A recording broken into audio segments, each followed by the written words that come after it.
Reciprocal demand की जो theory है ना, ये मिस्टर जे.एस. मिल ने दी थी। किसने? जे.एस. मिल। इनका कहना था कि कोई कंपनी अगर एक्सपोर्ट कर रही है ना, तो वो इंपोर्ट भी उतना ही करेगी। मतलब क्या होगा कि जैसे कंपनी ने कुछ इंपोर्ट किया,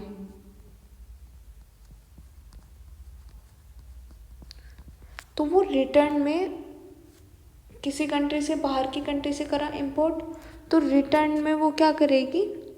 एक्सपोर्ट भी करेगी।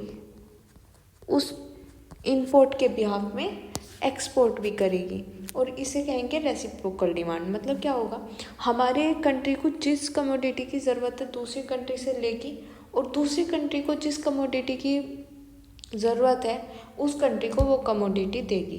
तो इस चीज़ को कहा गया है रेसिप्रोकल डिमांड। ओके, अगर मैं एक डेफिनेशन की बात करूँ तो क्वांटिटी ऑफ एक्सपोर्ट जो होगी, मतलब एक्सपोर्ट ही तो करेंगे, पहले हम इंपोर्ट कर देंगे, उसके रिवर्स में हम एक्सपोर्ट करेंगे, तो वो होगी आपकी रेसिप्रोकल डिमांड। क्वांटिटी भी of export that a country would offer eight a different term of trade in return of various quantity of import. Import के रिटर्न में जो एक्सपोर्ट करते हैं उसे ही हम रेसिप्रोकल डिमांड बोलते हैं। जे.एस. मिल ने ये थ्योरी दी थी, और ये थ्योरी आपकी इंटरनेशनल ट्रेड से रिलेटेड है कि हम इंटरनेशनल ट्रेड को इस तरीके से भी देख सकते हैं। ओके, आई होप आपको ये समझ में आया होगा। अगर समझ में आया तो please like share and subscribe my channel. Thank you so much.